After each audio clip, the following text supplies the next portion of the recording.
Satu laporan, 3 NGO dan satu persoalan yang bernilai lebih 1 bilion ringgit. Ya, anda tak salah dengar. Hari ini, jom kita bongkar satu siasatan berprofil tinggi yang tengah hangat diperkatakan di seluruh negara.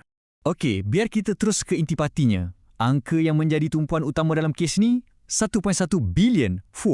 Bila kita cakap pasal jumlah sebesar ni, memang automatiklah semua mata tertumpu kan? Macam mana semua ni boleh bermula? Puncanya cuma satu. Satu laporan rasmi. Tapi laporan ni cukup berkuasa untuk mencetuskan satu siasatan besar-besaran. Jom kita patah balik ke permulaan cerita ni.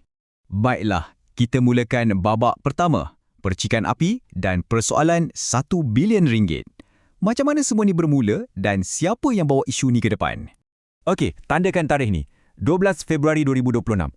Inilah harinya di mana satu aduan rasmi sampai ke meja Suruhanjaya Pencegahan Rasuah Malaysia atau SPRM. Dan isu yang dibangkitkan ni, bukan calang-calang. Ia berkaitan dengan satu perjanjian kerajaan dengan syarikat luar negara yang melibatkan dana hampir 1.1 bilion ringgit. Jadi, siapa yang berani tampil ke depan? Bukan satu, tapi gabungan 3 badan bukan kerajaan atau NGO. Kita ada Pertubuhan Pribumi Perkasa Malaysia, Perkasa, Persatuan Pengguna Islam Malaysia, PPIM, dan juga Pertubuhan Angkatan Nadi Jiwa Islam Malaysia, Panji Malaysia. Tindakan bersama mereka lah yang secara rasminya menekan butang mula untuk siasatan ini. Okey, laporan dah dibuat. Jadi, apa tindak balas SPRM? Jom kita tengok macam mana jentera siasatan ni mula bergerak. Dan SPRM nampaknya tak buang masa. Cuba tengok timeline ni. Laporan masuk pada 12 Februari. Seminggu je lepas tu, pada 19 Februari, kertas siasatan rasmi terus dibuka. Dan dalam tempoh dari 19 Februari hingga 3 Mac, lebih kurang 2 minggu, seramai 12 orang saksi dah pun dipanggil untuk diambil keterangan. Cepat kan?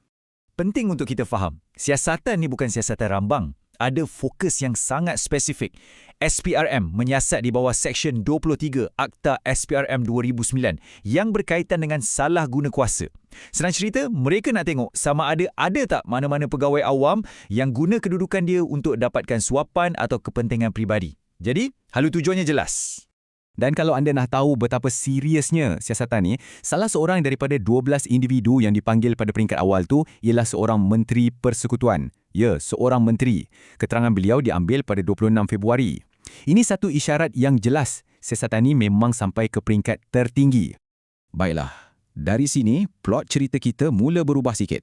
Siasatan kini tertumpu pada usaha untuk menjejaki seorang individu penting. Tiba-tiba, satu nama mula timbul dan menjadi sebutan, Chai Jin-shun atau lebih dikenali sebagai James Chai. SPRM sedang giat mencari dia. Persoalannya, siapakah James Chai ni sebenarnya? Dan kenapa keterangan dia sangat-sangat diperlukan dalam kes ini? Dan SPRM memang betul-betul nak cari dia. Mula-mula, mereka cuba hubungi macam biasa, tapi tak dapat. Lepas tu pada 4 Mac, mereka keluarkan notis rasmi untuk mengesan individu. Esoknya, 5 Mac, SPRM terpaksa buat kenyataan media secara terbuka minta James Chai untuk tampil. Nampak tak betapa mendesaknya keadaan? Dan di sinilah munculnya satu plot twist yang merumitkan keadaan. Lokasi terakhir James Chai yang diketahui bukan di Malaysia, tapi di United Kingdom. Ini dah tentu menjadikan usaha untuk dapatkan keterangan dia jadi lebih sukar. Jadi, semua ini membawa kita kepada situasi sekarang.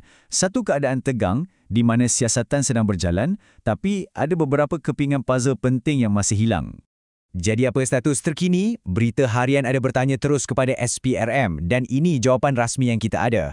Soalan pertama, bila SPRM akan dapatkan keterangan James Chai? Jawapannya sehingga 9 Mac, James Chai atau peguamnya masih belum hubungi SPRM. Tindakan lanjut akan diputuskan lepas dapat respons. Soalan kedua, bila pula Datuk Seri Rafizi akan dipanggil? Jawapannya belum ada tarikh ditetapkan, tapi beliau akan dipanggil bila perlu. Jadi nampaknya kita sekarang dalam fasa menunggu. So, persoalan besar yang tinggal sekarang, apa langkah seterusnya?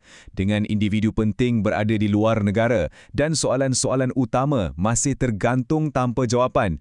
Apakah lagi pendedahan yang bakal kita saksikan dalam kes bernilai 1 bilion ringgit ni? Nampaknya hanya masa yang akan menentukan.